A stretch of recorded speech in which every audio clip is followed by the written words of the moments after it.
Okay, well, welcome back. I'd like, just before we start, I'd just like to ask our current students to stand up for a moment.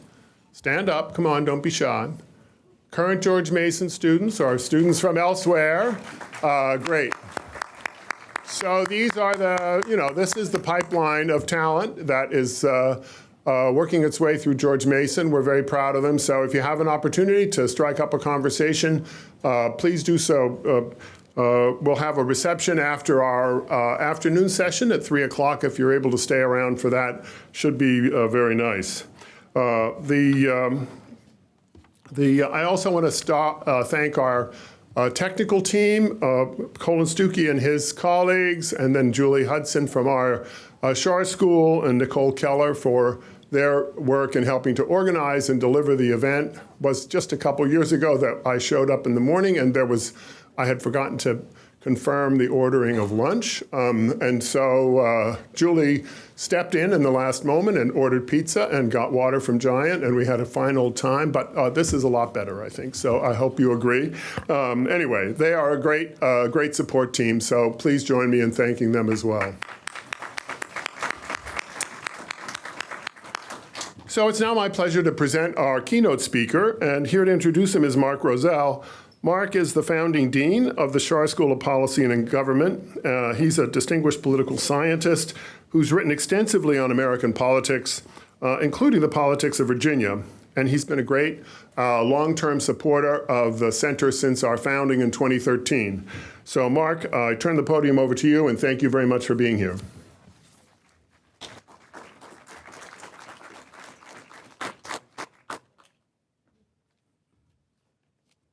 All right, welcome everybody. Thank you. This is a wonderful turnout.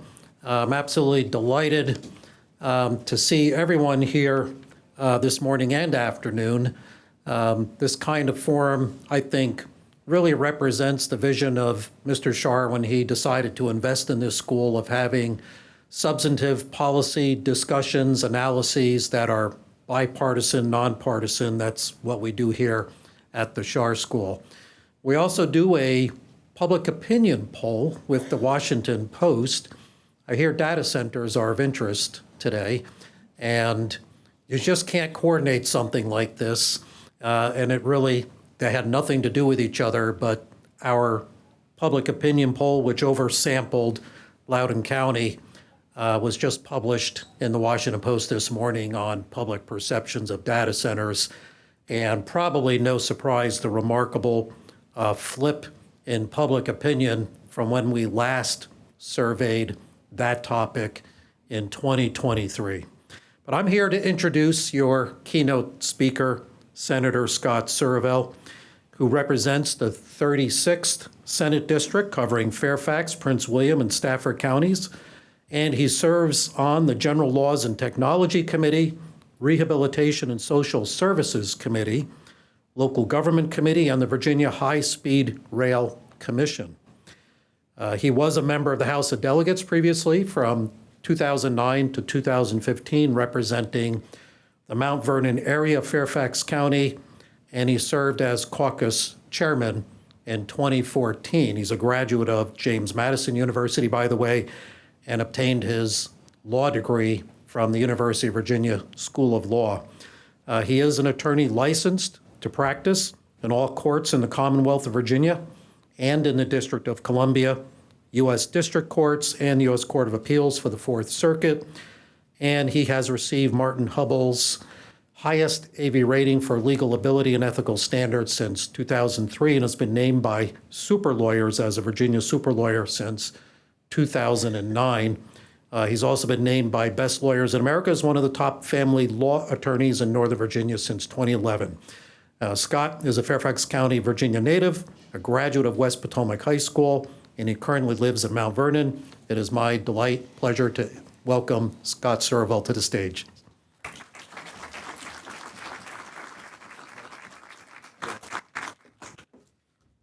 Thanks, Mark. Appreciate the introduction. I this morning spent a lot of time doing some child custody cases, and as things work in the legislature, now I do infrastructure. So in any event, it's good to be with you here today to talk about a very important topic to our Commonwealth. I just want to also acknowledge a couple members of the legislature there. I think I saw Senator Barbara Favola right there, who's one of my favorite members of my caucus, and May Navarre, who's a brand new state delegate who came today as well from downstate.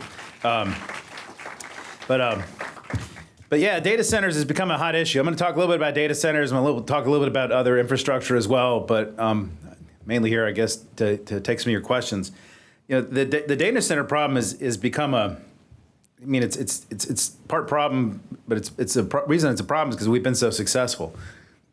In 2010, Delegate Tommy Wright put a bill in the General Assembly asking us to create a sales and tax use exemption for the cards, the chips that they put in data centers, so they wouldn't have to pay sales tax, because he was trying to get a data center down where he is, down in Lunenburg County. If you all know where that is, it's sort of between I-95 and I-85 on the North Carolina border. And the fiscal impact statement on that bill, when we considered it, said it would cost our taxpayers an average of $1.5 million a year. This year, it's estimated to cost us $2 billion. Just think about that for a second. We voted on it. They told us it would cost us $1.5 million in the last budget. They say it's going to cost us about $2 billion this budget. This is why we're currently talking about it. Virginia, and especially Loudoun County, has been extraordinarily successful in attracting data centers to our state for a number of reasons. For one, there's a pipe that pops up in Loudoun County that I think dates back to AOL and MCI WorldCom. It's an internet pipe.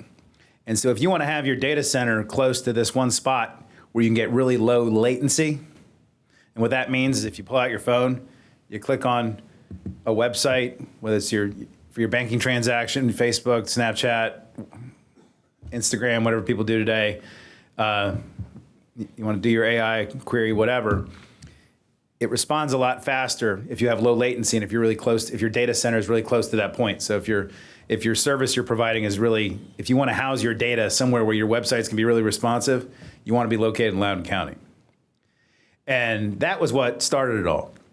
And Loudoun County has been extraordinarily successful in attracting those, to the point now where Virginia has more data centers than any other state in America and any other place in the world. We have more than Beijing and we have more than London. I just want you to think about that for a second. We have so many data centers. And that's why we've been a victim of our success. And because of that latency point, and also because of that sales and use tax exemption. Every time they construct one of these things, when they put all the chips inside, they don't have to pay sales taxes on it. And whenever they refresh the chips, which they have to do periodically because of, they want to keep their servers responsive, technology, the processors that are used for different things have to be swapped out. They don't have to pay sales taxes on those chips. And that's why it's costing us $2 billion. That, because we have so many, but also because of AI. And what's happened in the last, 5 years, or probably the last 3 or 4 years, is this AI war that we're having with China right now to reach AI superiority. This land rush mentality that's going on has also caused this massive need for data centers. And the AI data centers don't care about latency. Because if you put a query in your AI, it just sits there and thinks and thinks and thinks and thinks and thinks and eventually gives you a response, right? So latency is not as important. And that's why you're starting to see data center demand pop up all over the place. But also it's causing all the ones in Loudoun to have their chips refreshed, because the chips that are used for AI are different than the chips that are used for other things. And so it's driving up the sales and use tax exemption massively. But it's also generated all this other interest in data centers. Now all these other localities in the state want them, because not only does it generate jobs when they build the things, they don't generate jobs to operate them. It only takes about 8 people, I think, to operate a big scale data center. But the localities get to tax the machinery and tools that are put inside, to the point now where Loudoun County funds almost its entire school budget with data center revenue. And that's why you see Loudoun and Prince William chasing these things like crazy. They have the land, the open space to do it. Fairfax does not have the land, but they'd love the revenue, but they don't have the land. Same thing with Arlington and Alexandria. And so now we have these rural localities that are chasing them as well, because they want that tax revenue. They need it desperately. Problem is, your typical large-scale, hyperscale data center today consumes electricity something between depending on the size of it, 50 and 75,000 houses. Just think about that for a second. We just constructed a $1 billion offshore wind project. They just turned it on. They're going to finish construction on it in the next 6 months offshore, off the shore of Virginia Beach. I think that provides electricity for 60,000 houses. Okay? One hyperscale data center consumes almost all that. They have some data centers today that would consume the entire output of one nuclear reactor. Okay? And so not only do you need the energy generation to support that, but you also have to have the infrastructure. So consequently, we've had all these new applications for new power lines. It used to be a 200 kilovolt power line was a big deal. They're now proposing power lines that are 500 kV and 750 kV. And not only are they tall and big, they're very wide because they have to spread them out in order to carry those kinds of volumes. And so politically, it's become a real problem for us. Not only is it costing us money, but we're having a lot of communities in uproar about these things being located next to them. They also have to have backup generation. Whenever the power goes down, all these diesel generators turn on. There's air quality issues, there's noise issues.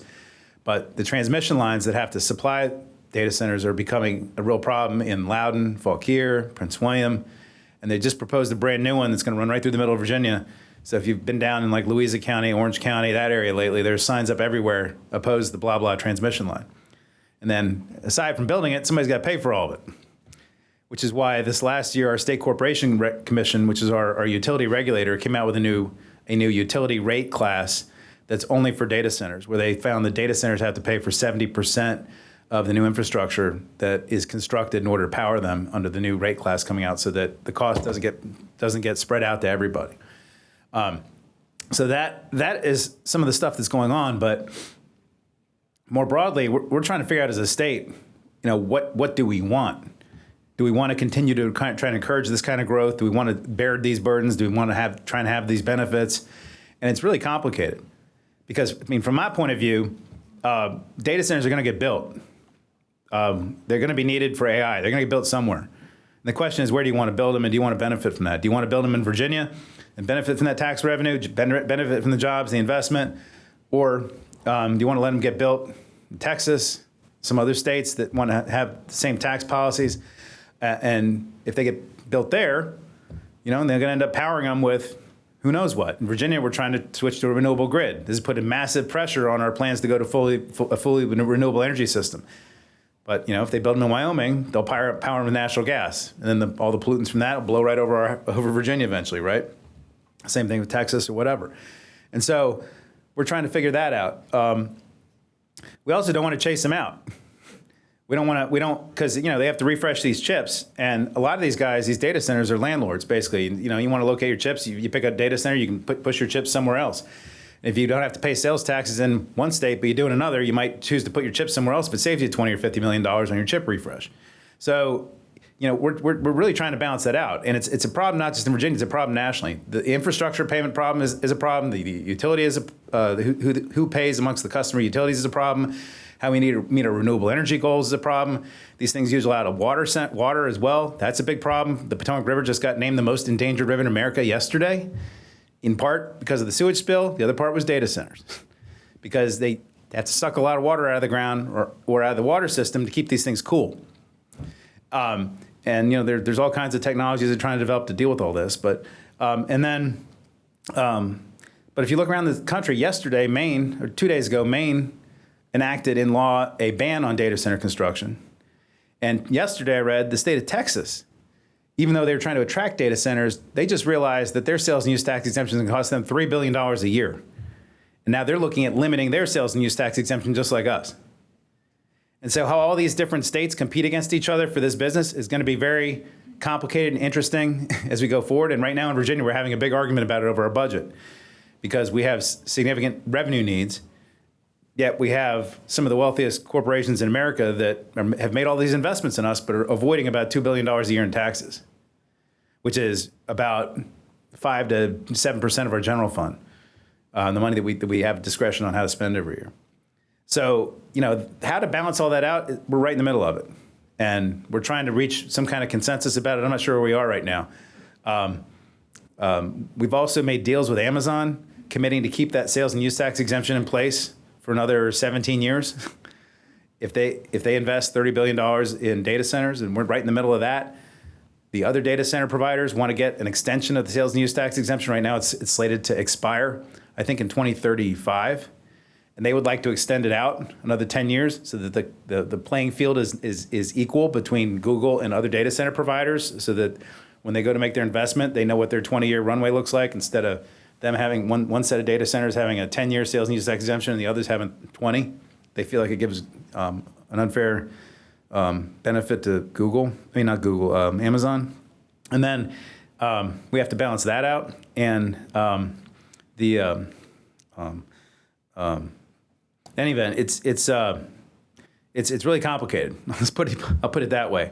And it's all coming to focus very sharply because of AI. And the last thing I want to say is I think there's also a national sense that we might be seeing a bubble going on with these things right now. If you look at the value, the land values in Loudoun County, there was a property that sold last month for a data center. It went for $6.5 million per acre. Think about that. Before that, they were going for $4.5 million an acre. So $6.5 million per acre. Some people think we've reached bubble territory on some of this stuff out there. So, we'll see where all that goes. But that's something we're trying to figure out and balance. We'd love to have the business, love to have the tax revenue, but the externalities that come with it also have their consequences. So that's one thing we're looking at. I just want to mention a couple other infrastructure things. I think, I know Governor McDonald's here. I just want to say that, I served under Governor McDonald for 4 years. Right when I got elected, he got elected governor. And he is, in the 17 years I've served now, I think he has been the best governor to work with in the 17 years I've served, even though I was in the minority and a super minority at the time, because of the relationship we were able to maintain as legislator via governor. And I wish every governor could have that kind of relationship. But I'll note that Governor McDonald was one of the first governors to take advantage of public-private partnerships effectively to start constructing significant infrastructure in Virginia. I think he negotiated I want to say the first I-95 extension, I think, the hot lanes south, and then Governor McAuliffe, he negotiated a further extension of that, and then Northam had a little tweak to it. The tunnel in Hampton Roads, I think, was done by Governor McDonald. But Virginia's had good success with these public-private partnerships, not only with that, but the beltway lanes around the outside of the beltway. And going forward, you're going to see more of this. I know right now there's active conversation about bidirectional hot lanes between the Franconia-Springfield Parkway and Spotsylvania. And you're likely to see more conversation about that going forward to try to unclog that Occoquan bottleneck right there where 95 goes over the Occoquan River. We can get these projects done a lot faster and a lot cheaper using these public-private partnerships, but there is some sensitivity, I'll say, to once the agreements get put in place, what it takes to change them, and the idea that a private company is charging the tolls. I got it as somebody who, and by the way, you said in the bio, I still represent Prince William and Stafford. That's not true anymore. The Supreme Court gave me a new district a few years ago, and now I'm only in Fairfax County. But when I had Eastern Prince William, I got a lot of people talking to me about how the tolls they had to pay. That they, if you live in Dumfries, you're paying $80 to drive to Herndon in the morning, round trip. So I think we're gonna, we have to have some balance in that, and these bidirectional hot lanes are something I think you're gonna see a lot of conversation about over probably the next 12 months. There's also talk about building hot lanes from the Mixing Bowl into Maryland. Governor Youngkin tried to start the process of doing that. He refused to speak to Maryland about it, even though he wanted to build the hot lanes into Maryland. Predictably, Maryland said they didn't agree with it. And so I think you're going to see that conversation restart, though, because I think there's a way to do that if you incorporate transit into the Woodrow Wilson Bridge. They reserved that extra lane on that bridge for rail or some kind of transit. And Governor Youngkin didn't really like transit, so he didn't want to talk about it. And those of us who live next to the bridge, like me in Maryland, didn't want to do it without transit. And so that kind of conversation kind of imploded, but you're going to see that start up again. I also want to note, by the way, it used to be the largest, but the soon-to-be largest infrastructure road project, the largest road project in Northern Virginia right now is in my district. Nobody knows about it, though. We're building a $1 billion bus rapid transit from the Huntington Metro down to Fort Belvoir.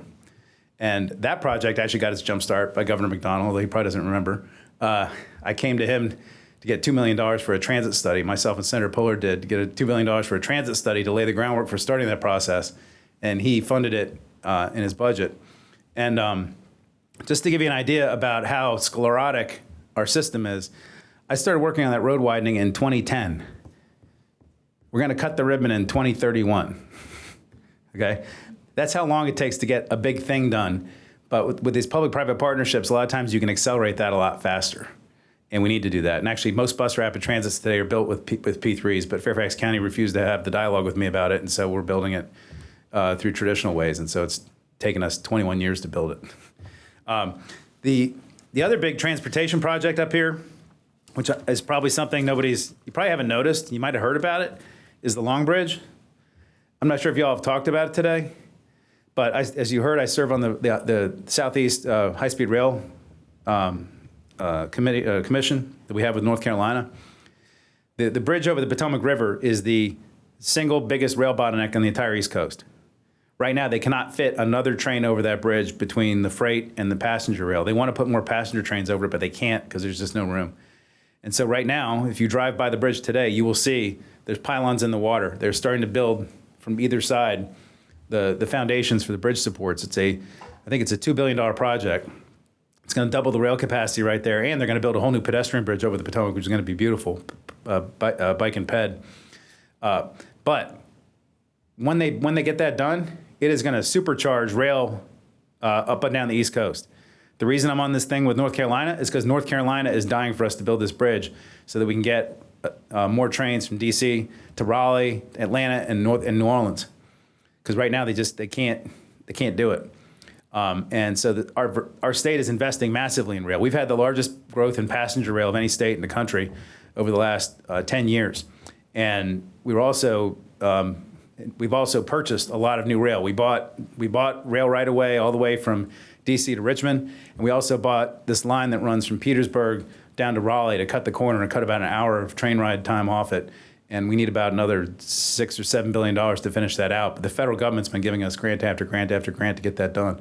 But that's a huge infrastructure project, and passenger rail has a huge future in Virginia. And that's one of the reasons we are so competitive up here. That's why we got Amazon HQ2 here, was because the confluence of rail, metro, and then the sort of dense mixed-use urban environment that Arlington County has been able to build over years, like when Barbara Favola was on the Board of Supervisors designing 20 years ago.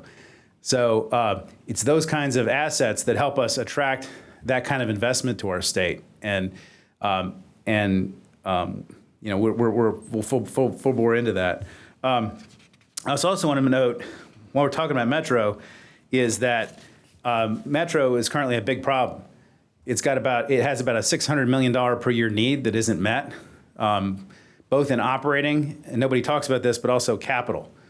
They have big needs in terms of upgrading their switching system. They're working on a 1970s switching system. If they could have a modern switching system, you could push a lot more people through the system with the same number of trains. And so we need to reinvest in a whole new switching signal system in there. Metro needs its upgrades. You saw what happened where they had to shut down big lines, big chunks of the system a few years ago because they had not been making those capital investments. We can't have that happen again. They need new rail cars. Ultimately, I would like to see the Metro system expanded. It's my fantasy is that they build the Bloop. Anybody know what the Bloop is? The Blue Line Loop. They call it the Bloop. But the idea is you run the Blue Line through Roslyn, and then you take it north. You take it about 5-10 blocks north through D.C., bring it back down through Bowling Air Force Base, down National Harbor, over the Wilson Bridge, and then back into Alexandria. It'd be like a circulator line. But we can't even talk about that until we get the existing system figured out and funded. And it has an ongoing operational need because of the pandemic, and I'm not going to get into the why. But we tried to work that out this session, and it got bogged down in our budget conversation. The Senate and the House both came up with competing proposals, and we were talking about it right now, but the state of Maryland just told us they're not talking about it anymore this year. They're going to have to talk about it next year because their budget's such a mess. So our three jurisdictions are going to have to figure out how to do that, to fund it, because it's a multi-jurisdictional thing, just like the airport, by the way, which is also a multi-jurisdictional thing. And from my point of view, by the way, it's if you look around Northern Virginia, the only place you see construction cranes, for the most part, aside from data centers, is around metro stations, right? That's where people want to work and live today. They don't want to live in these office parks that are out in the middle of nowhere, and in some asphalt sea. They want to be in a place where they can walk or hop on a train. That's where all of our young talent wants to be.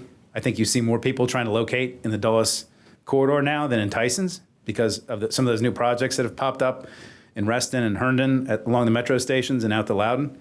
That's one of the reasons we need to keep Metro solvent, efficient, predictable, et cetera. So to me, it's like it is the rocket fuel of our Northern Virginia economy.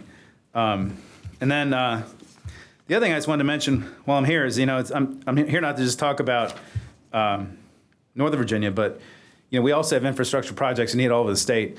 We're almost the New Hampton Roads Bridge Tunnel, which finally was able to get funded because of a bill that, again, Governor McDonnell helped pass, our first transportation funding bill in 28 years when he was governor. Kind of a Nixon going to China thing in terms of a tax increase that he ended up getting through with the Republican legislature. It actually was a bipartisan effort on both sides. But we finally got the Hampton Roads Bridge Tunnel funded. I was just down there last week. It's a complete disaster of a construction zone, but when that thing opens up, it's going to make life transformatively different in Hampton Roads, hugely important to them. And that's one of our other big economic areas in Virginia. A lot of potential down there with wind power and lots of other things. But the port, nobody ever talks about the port. And the Port of Virginia, which is something I didn't really pay attention to until I got in the legislature. But if you like to buy anything at a store, it's probably coming through that port. And Virginia's port, in order to remain competitive with other ports,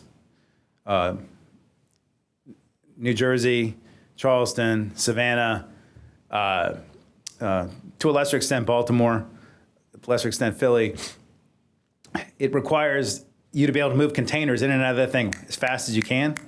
So we put about $350 million into building robot cranes there a few years ago. So they got these robot cranes that can move these containers around mindlessly and a lot more efficiently and have it ready for when the truck pulls in, the truck's not waiting, it's in and out. But we also had to deepen the port because these super tankers or these super cargo ships they're bringing over from China are much bigger and have to go a lot deeper. And we now have the deepest port on the East Coast because of that.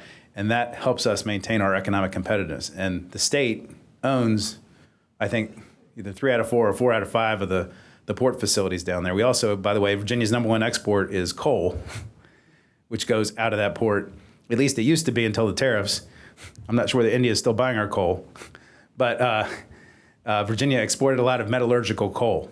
And our #2 export, by the way, used to be microchips, which most people don't realize, on a dollar basis. Other than that, it's soybeans, which, of course, everybody has stopped buying, too, because of tariffs. So, but in any event, these infrastructure investments are really important. And a lot of these projects, the port, in fact, was for a while managed under a P3.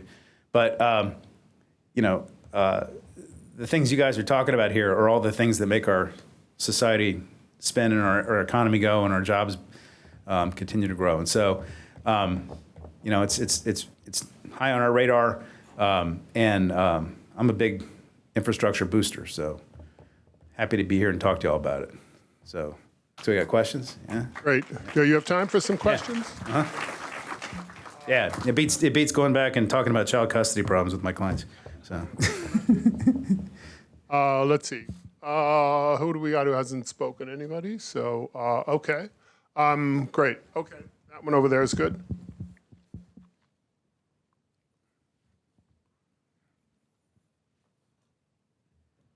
How's this? Does it work?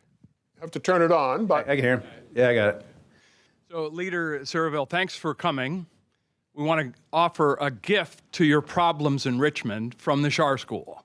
All right. My name is Andy Patterson, courtesy of Dean Rozelle. I'm a late career dissertation candidate on public-private partnerships for nuclear SMRs in Virginia. That's kind of my subject area for data centers. So this is a tee up, Jonathan, for the next panel.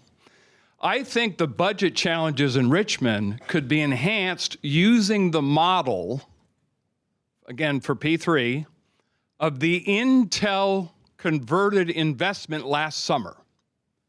So last summer, the U.S. government converted its $10 billion offering to Intel to stock at $25 a share. This morning, Intel traded at 64. So the government, I'm just using this as a model, is making money. The government is making money using that as a P3. Virginia, as I see it, could turn some of this around because of our AAA bond rating, and you could lead this in the Senate. We have two instruments, the Opportunity Fund, Commonwealth Opportunity Fund. We have the Clean Energy Innovation Fund. Neither are large enough, but they could be. By the government considering, weighing, taking investments in some of these data centers, Land Co., Data Co., Transmission Co., and Constellation. Is it Dominion that's on the next panel? Probably. Yeah, Dominion could be an operator. But the investment capital is out there because Virginia's got a AAA bond rating. What's your reaction? Well, a couple of things. Number one, I'm also an Intel shareholder, and I agree with you. It's been great for the last couple of years. So, but the only way we're going to power these data centers is with SMRs. Ultimately, right? The fastest kind of energy you can deploy is solar and storage in the short term. Gas turbines, there's a 7-year wait now to get a new gas turbine constructed. So even if you want to do a bunch of natural gas, you still got to get a new turbine. And apparently the waiting list to get those installed is 7 years. Solar is quick, but something like 80% of the utility scale solar projects in our state have been denied by local governments because people don't want to live near them.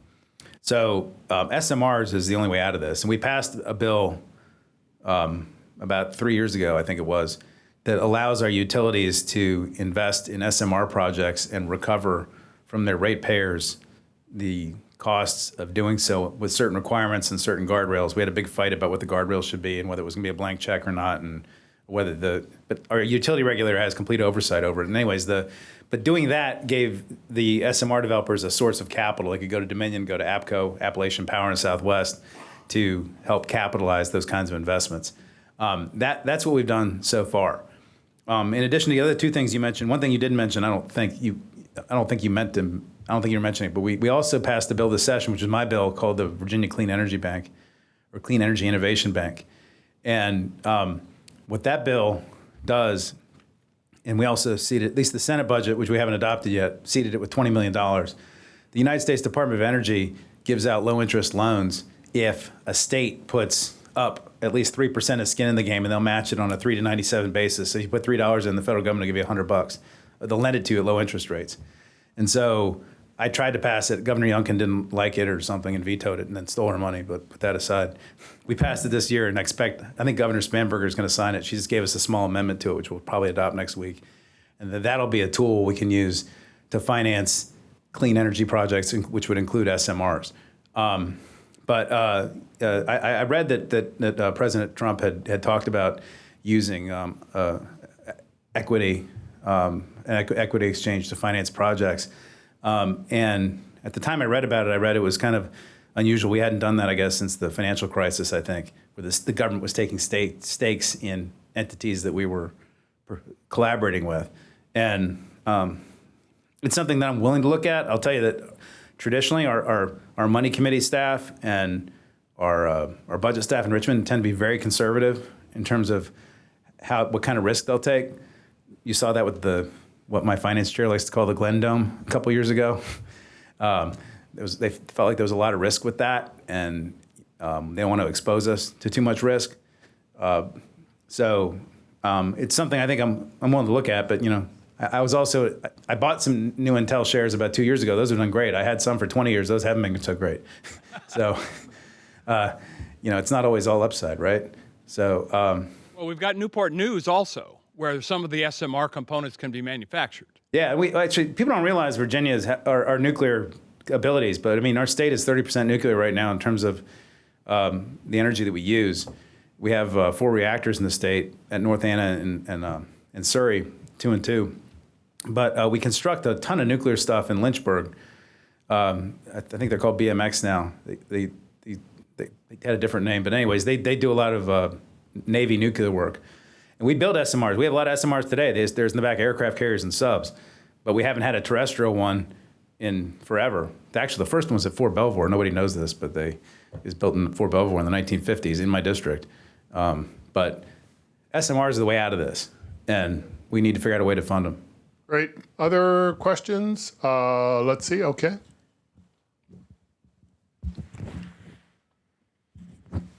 Thank you for coming for the symposium, I call.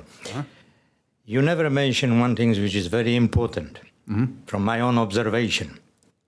Uncontrolled building houses. They build houses without a transportation planning. I don't understand the Richmond.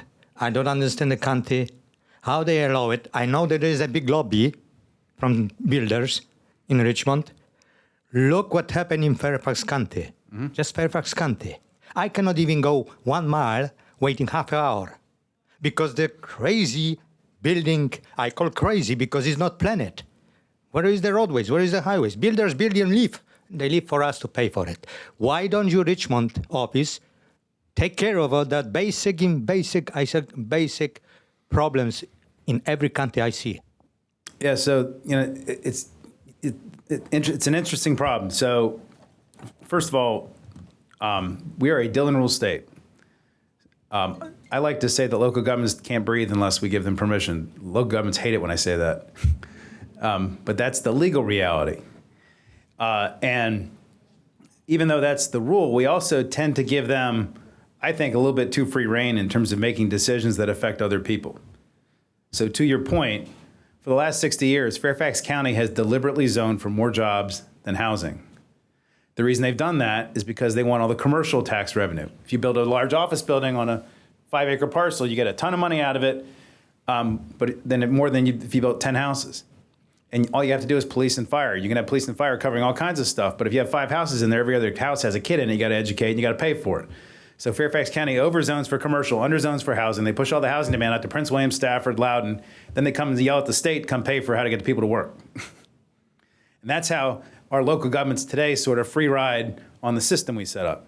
Data centers are another example of that. We create the sales and use tax exemption. Loudoun builds all these things. They collect all the money to pay for their schools, but they make the state eat all the cost through the sales tax exemption, right? And so from my point of view, I think in order to have a more rational sort of regional policy or state policy, we ought to approach some of these problems more regionally. And we ought to look at, not let these localities sort of play these games where they can free ride and overbuild or underbuild or whatever. And with regard to housing, it's a mixed problem.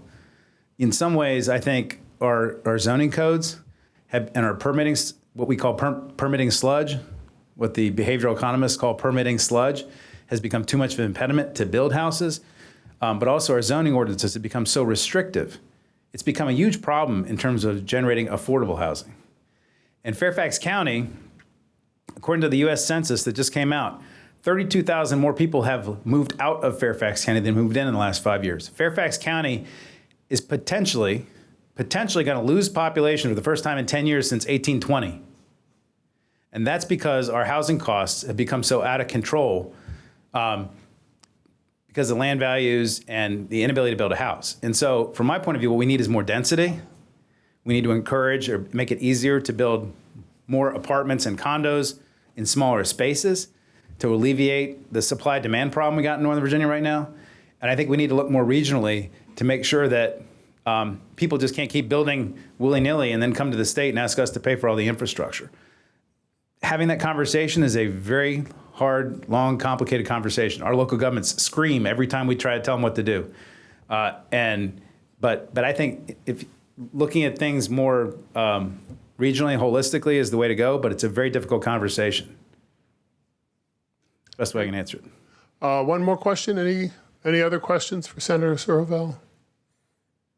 Going once? Going twice? Right. Senator Surovell, thank you so much for sharing your time with us today. Sure. Thanks.